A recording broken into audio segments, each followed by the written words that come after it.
Sekarang gini, kalau lu nanya gue, investasi dulu, gak usah pikirin cari duit buat jadi kaya. Bisa. Kalau gue pembuat produk investasi. Karena produk yang gue jual adalah investasi. Nah tapi kalau buat orang-orang yang tidak punya duit, mau investasi dulu kan gila. Investasi butuh duit, lu gak punya duit, mau jadi apa lu? Dari nol. Dari nol apa lagi nih? Dari nol, investasi versus cari duit, mana yang lebih bikin kaya? Investasi versus cari duit. Cari duit. Dua hal ini banyak yang bilang kan sekarang gue pengen kaya dari investasi, tapi melupakan cari duitnya. Nggak ngerti gue. Cara lu ngomong nggak pakai logika.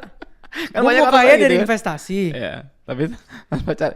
Orang gini, sekarang kan banyak banget orang-orang yang mikirnya kayak gue bisa nih jadi kaya gara-gara gue invest di pasar modal, invest di instrumen, investasi pakai duit. Tapi nggak cari. Tapi duitnya kecil gitu maksudnya. Oh, fokusnya lebih ke investasi daripada memperbesar mereka punya modal. Betul. Ini sempat rame nih di kosongan konten kita nih. Oh iya. Ya gue masih nggak ngerti logikanya. Investasi bisa bikin kaya jika investasi itu kan naruh duit. Betul. Duit semakin gede yang ditaro, probabilitas kaya dari investasinya semakin tinggi. Iya betul. Sekarang duitnya kecil. Iya. Mau kaya dari investasi. Ya judi namanya. Masukin ke di mana skema masukin naga. Skema apa yang masukin uang kecil dapat uang banyak? Coba nih. Kita nggak usah sekolah ya, nggak usah belajar apa-apa nih. Ngobrol sama tetangga, coba ditanya. Dek mau nanya, kalau taruh uang dikit, mau hasil banyak, namanya judi. Lu lupain dulu tuh semua teori. Gue tanya basic logika berpikirnya aja. Oke, karena memang kalau enggak lotre. Iya. Lotre juga. Ya itu belum tentu udah seumur hidup pasang lotre dapat satu kali, belum tentu. Ya oripa gue di Jepang, oripa. Ya karena memang banyak banget sekarang nggak tahu gimana fenomenanya tuh banyak orang yang investasi 1 juta, 5 juta, 10 juta, tapi berharap langsung bisa dapat puluhan miliar. Bisa.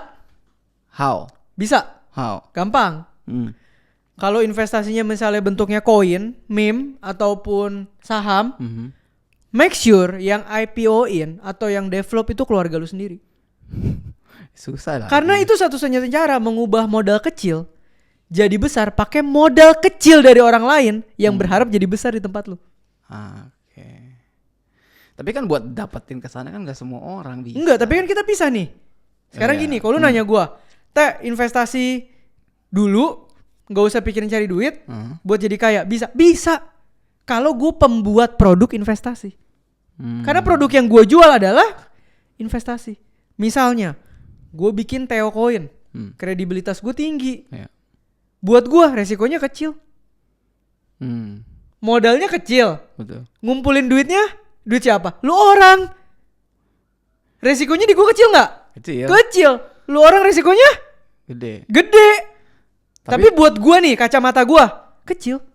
Gue bisa bilang ketika gue bikin koin dan lo orang semua ikut, abis itu koinnya naik, abis itu sorry to say crash, guanya kaya lu enggak. Buat Theo Derek si pembuat Theo Coin, itu adalah cara gue berinvestasi kecil dapat duit banyak. Dan lu nggak boleh debatin gue, itu valid dari kacamata gue. Betul. Tapi itu kan ujung-ujungnya bukan investasi, itu namanya cari duit dong. Itu namanya berinvestasi cari duit orang. Iya kan, cari duit jadinya. Loh iya, makanya kan tadi gue bilang investasi pakai duit. Tinggal duitnya duit siapa?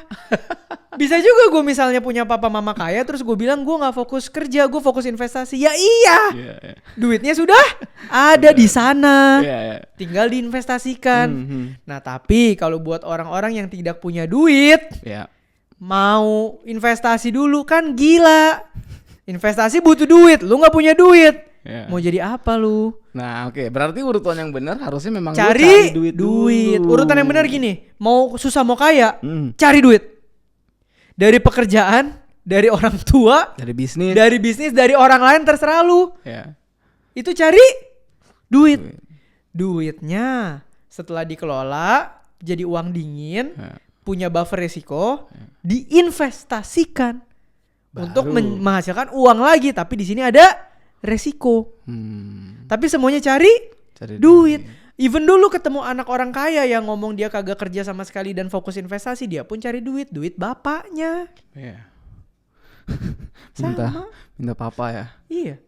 Sekarang gini, tapi kok ini kan perusahaan IPO pada gede-gede, bisnisnya gede. Ya iya, dia cari duit nggak? Cari duit, lu yang beli sahamnya. Cari duit, betul. Cari duit nggak? Cari duit kan dari masyarakat secara legal. Diinvestasikan. Kalau perusahaan segede gitu aja masih nyari duit dari lu, lu kagak nyari duit berharap berinvestasi jadi kaya, logikanya gimana? Iya. Nggak bisa Pak, nggak masuk. So that's why kita bikin nih sekarang segmen. Nggak masuk. Biar benerin logikanya dulu. Tapi balik lagi gue bilang nih, gue udah ngomong 2 kali. Kalau lu yang membuat produk investasi, lu bisa tuh dapetin resiko kecil hasil gede. Dan ini valid. Kalau perusahaan bapak lu sendiri yang IPO, bisa. Iya betul. Relasi ya. Iya, karena semua multiplier investasi itu didapatkan dari valuasi. Valuasi itu didapatkan ketika bisa convert jadi uang ketika valuasinya berhasil dijual. Ke siapa?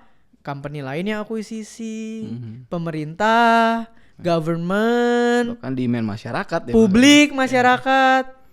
Gitu loh Pak. Iya makanya berarti logikanya harus dibenerin kan. Iya. Berarti memang harus mau nggak mau ya memang cari duit dulu kan. Pasti dong, kalau nggak berinvestasi pakai apa? 99% orang Indonesia tabungannya itu di bawah 100 juta rupiah. Maka permasalahan di Indonesia itu bukan investasi, tapi earning power. Ini yang akan jadi game changer pertama dalam membangun kekayaan. So buat kalian semua yang pengen memperbesar atau memperbanyak sumber income, gua buat yang namanya kuliah realistis. Kuliah yang fokusnya ajarin lo cara cari duit. Cek langsung YouTube membership di channel Theo Derek dan mari belajar sama-sama di kuliah realistis. Oke, nah bisa. Di posisi mana kita harus mulai fokus ke misalnya sekarang. Nah ini pertanyaan bagus, gue ngerti arahnya. Ya sekarang kita nyari duit gitu kan. Nah di posisi mana kita udah harus fokusnya investasi bukan nyari duit lagi. Ini. Jadi hidup itu ada 2 fase. Cash flow game. Sama investment game. Dan ini fase bukannya. Lu pernah dengar kuadran ini nggak? Orang tuh ada yang employee, self-employed, entrepreneur. Paling atas apa? Investor. Kenapa paling atas? Karena paling susah. Karena udah punya uang. Kenapa kuadran bawah employee? Cari duit. Self-employed cari duit lagi. Businessman? Cari duit lebih banyak lagi. Ceritanya udah punya duit dong. Iya. Baru paling terakhir investor. Masa lu belum ngelewatin 3 ini lu mau jadi paling atas pakai duit siapa? Nggak bisa. Nah, dan maka fase cash flow game selalu duluan. Makanya tadi gue bilang, lu harus kenal diri lu, keluarga lu di mana. Kalau keluarga lu udah kaya banget duitnya, nggak habis-habis, lu dikasih modal ya, lu nggak perlu cash flow game, lu langsung lompat ke investment game dan itu sah-sah saja. Bener gak? Misal, lu anak keluarga Bank CBA, gede banget tuh ya. Ya CBA gede banget. Punya tuh. anak. Nah, nggak mungkin kan anaknya tiba-tiba dibikinin jalur karir. Pasti anaknya di setup dan dipersiapkan untuk menjalankan company-nya. Iya. Bener nggak? Betul. Nggak mungkin dong anaknya diajarin cara ngitung gaji per bulan ditabung setahun jadi berapa. Nggak mungkin. Pasti di setupnya bagaimana dia nanti pegang company-nya. Nah itu aja setupnya udah beda. Pemikirannya bagaimana gue berinvestasi dan menjalankan company ini supaya valuasi company gue meningkat. Nah lu anak orang susah kayak gue, kagak ada tuh gituan. Yang kita hitung apa? Kalau punya gaji ditabung segini dapat berapa? Itu namanya cash flow game. Kapan mulai pindah? Ketika lu sudah punya capital yang cukup tebal sehingga cash flow game lu gak berasa. Contoh, lu sukses lah ya, profesional punya gaji 30 juta nih. Wih lu bisa nabung 25 juta lu ekstrim atau 20 juta gitu ya. Setahun kan ngasilin 240 sampai 300 juta tuh ya.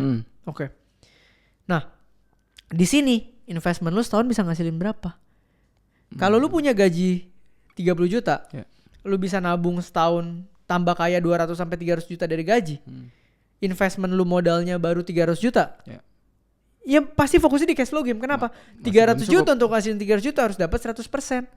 Dapat 100% susahnya setengah mati. Susah. Kasusnya gue balik. Lu udah nabung 10 tahun dengan kondisi kayak tadi nih. Ya, lu punya duit 2,5 M di sini.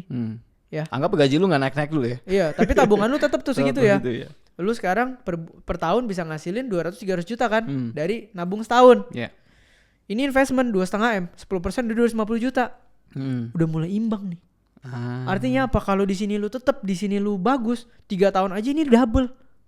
Oke. Bener nggak? Iya. Begitu 3 tahun lagi lempar ke sini nih jadi 3,5 sampai 4 M. Udah lu harus bisa fokus di sini. Karena begitu ini perform 15%, kalah lu punya cash flow game setahun. Oke. Kebayang gua. Ngerti ya? Namanya fokus di mana? Lu harus cari fokus yang paling menghasilkan buat lu. Lu punya bisnis bagus banget. Paling menghasilkan di bisnis.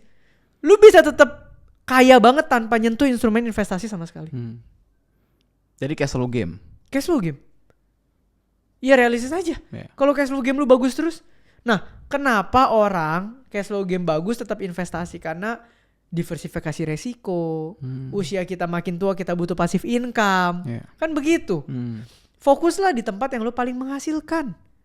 Kok tapi kerjaan gue sama trading gue paling menghasilkan gue trading saham. Ya silahkan fokus trading saham lo. Kalau paling menghasilkan di sana.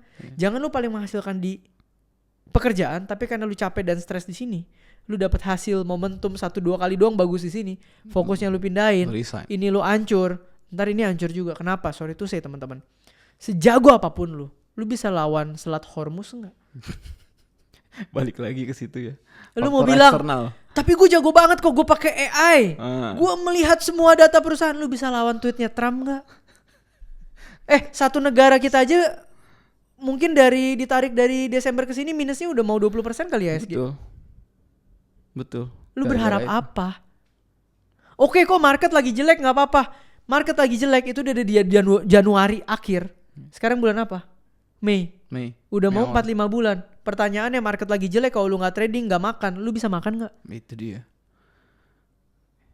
Iya. Apalagi kalau prinsipnya orang trading, kalau seandainya market lagi jelek mendingan gak usah trading. Itulah kenapa orang pun yang jago trading atau jago investasi, dia akan bikin cash flow game. Dia akan bikin machine earning power yang tetap bisa menghasilkan pendapatan di saat market lagi jelek. Namanya apa? Remiser. Lu bisa dapat komisi dari trading member lu. Komunitas saham berbayar. Semuanya sah. Jual research. Betul. Jual analisa. Kenapa itu harus dilakukan? Karena mau Selat Hormuznya tutup atau enggak, itu tetap bisa dijual. Karena lu tetap harus makan. Ya itu jadi cash flow game lagi kan? Cash flow game lagi. Jadi sebenarnya sama. Semua orang yang lu lihat sekarang dewa trading dan apapun. Iya sama, ada cash flow game, ada investment game, tapi mereka jalannya di sini udah dapat. Kenapa? Karena mereka sudah menghasilkan banyak, modal yang banyak. Kalau kita nih, gua merintis dari sini, kan pelan-pelan pindahnya ke sini. Betul. Gitu, ini mah fase aja. Dan itu pun masih proses gitu kan. Dan jalan dua-duanya malah lebih bagus dong. Bagus, ya kan? Gue jalan dua-duanya. Iya harusnya kan dua-duanya. Iya, kalau sekarang lagi kayak gini ya udah saham dimin dulu aja. Kumpulin di sini, ntar bagus tembak lagi selesai. Tapi kan lu nggak bisa pilih satu nih. Nah makanya buat teman-teman maksud gue gini, gue ngerti banyak yang wah mimpinya mau jadi full time trader segala macam. Tapi lu harus ngerti dulu bisnis model full time trader. Orang yang jadi full time trader aja akan tetap jual research, jual community atau ambil komisi dari trading. Kenapa? Karena di saat nggak bisa trading kan nggak mungkin nggak punya penghasilan. Betul. Nah lu sekarang cuk meninggalkan penghasilan lu yang udah jelas. Mau jadi full time trader. Boleh nggak? Boleh. Tapi tolong pelajari secara utuh bagaimana full time trader bisa hidup. Gitu. Betul. Oke, ini ada pertanyaan menarik, Nete. Ini buat personal ke lu sih. Kalau lu disuruh pilih Teh sekarang gitu ya. Lebih pilih doublein income sekarang atau doublein portofolio investasi lu? Sekarang. Di titik gue yang sekarang. Abis ini gue tanya kenapa. Pasti dong. Biar logikanya dapet. Ini gue harus mikir. Coba. Belum bisa jawab. Karena memang masih apa? Karena portfolio saham gua atau portfolio investasi gua kali 2 atau kali 2,5 sama duit yang gua tabung sekarang masih sama. Jadi atau bahkan gua nabung bisa 3,5 kali lipat, gua tambah kaya tahun depan. Masih peralihan soalnya. Jadi ini peralihan karena gede-gede nih maksud gua. Iya. Karena dua-duanya jalan. Dua-duanya jalan. Tapi kan lu ngomongnya kalau 100%. Iya, betul. Tapi kalau ditanya bisa 100% kalau bisa pilih mana di luar hasil, gue pilih portfolio lah, karena gue nggak usah ngapa-ngapain, gue bisa ngerjain yang lain. Soalnya nih orang passive income-nya juga udah lumayan nih guys. Iya. Lumayan puji Tuhan banget lah, puji Tuhan. Lumayan banyak gitu. Puji Tuhan. Cukup Pak, cukup. Oke. Kalau gitu pertanyaannya gua ganti. Gimana caranya? Ini mungkin buat orang-orang yang sekarang cash flow game-nya udah jalan. Terus juga mulai masuk ke investment game. Bagaimana lu atau kita bisa ngebalance dua-duanya supaya tetap bisa jalan dengan baik? Oke. Pisahin kantongnya sih. Pisahin budgetnya sih. Jadi gini, supaya modal kita bisa bertambah itu kan dua cara ya. Either lu udah cuan dan capital gain atau lu top up. Iya. Iya kan? Betul. Nah, kalau lu yang pakai top up, itu kan berarti kan lu akan ngambil portion dari lo punya income. Betul. Nah, income lu ini lu harus tahu jelas ketika lu sisihkan misalnya 20-30% buat investasi. Ini arahnya kemana? Gitu loh. Oke. Kalau lu emang komit kok tiap bulan gue 15%, 20%-nya pokoknya beli masuk sini. Ya silakan. Oke. Nggak ada masalah juga. Tapi kan yang lu harus tahu adalah ketika ini lu bertambah, kekayaan likuiditas lu bertambah, portfolio lu juga harus bertambah. Kan cara lu bikin kaya pondasinya itu doang. Iya betul.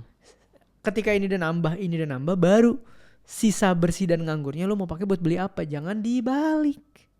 Dibalik maksudnya gimana? Jangan dibalik. Maksud gue, kebanyakan orang gini. Oke, ini gue pakai contoh real lah. Banyak temen gue mungkin punya rumah jauh lebih besar dari gue. Banyak, ya? Betul. Banyak. Tapi itu kan cuma trade off. Ketika mereka mengorbankan portfolio investment mereka memilih kenyamanan dengan keluarga. Iya. Kalau gue pribadi kan kebalik. Gue lagi memilih portfolio pondasi investment gue full semua. Buat gue nanti rumah kapan aja bisa beli. Tapi momentum investasi gak selalu datang. Iya. Ini kan beda-beda. Nah, perbedaan prioritas ini bisa membuat hidup lu 5 tahun ke depan jauh. Beda ya. Apalagi banyak juga orang yang gue kenal income-nya besar. Jadi sangat seret karena ngambil rumah gede dicicil.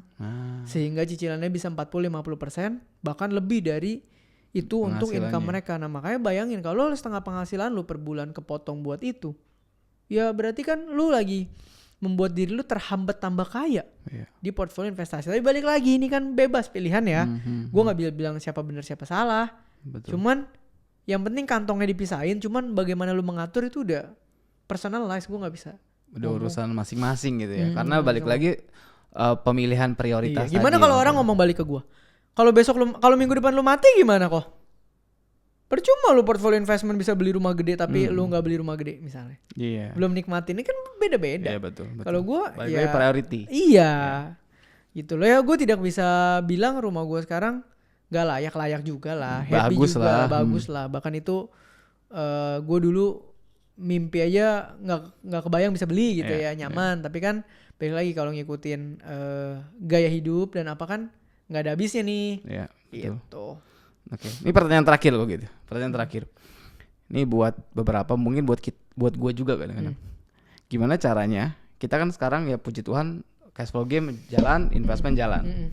Gimana caranya tidak stres ketika salah satunya misalkan kayak investmentnya sekarang kita lihat kondisi lagi kurang bagus, tapi cash flow game-nya oke. Tapi kan ini related gitu. Gimana caranya kita membedakan secara psikologis? Oh ini aman-aman berdua gitu jalan. Nggak bisa ya? Nggak bisa ya? Nggak bisa. Lu cuma butuh terbiasa. Oh. Karena awalnya lu pasti stres, nggak ada yang nggak stres. Lihat bursa saham anjlok gini, pusing. Mana ada yang nggak pusing sih? Tapi kenapa kita nyantai? Karena kita terbiasa pusing. Jadi bukan nggak pusing ya? Iya pandemi juga lebih parah. Iya betul sih ya. Kita udah lewatin. Iya. Ya mau gimana? Ya jadi. Lewat kan? Betul. Ya udah. Yang penting. Makanya kan gue bilang. Nah ini nih. Kadang orang gini. Oh iya gue full time investor. 99% duit gue di portfolio investasi. Ya sekalinya kayak gini lu nangis lah, stres. Iya betul. Besok anak lu mau sekolah bayar pakai apa? Karena semua full di situ ya. Nah full di situ. Ya kita tarik bijaknya dikit lah. So diversifikasi. Tetap punya likuiditas yang cukup untuk kebutuhan pokok lu dalam 2-3 tahun ke depan. Diversify tapi heavy di sini ya nggak ada masalah. Oke. Hidup itu tuh yang penting kan pada porsinya semua hal itu baik. Yang penting jangan berlebihan. Oke. Jangan berlebihan ini ya. Tuh, iya. Oke, dan porsinya ya atur masing-masing kalau itu. Masing-masing. Oke, Teh, mantap. Kalau gitu sekian segmen dari nol saat ini. Sampai ketemu di segmen dari nol selanjutnya.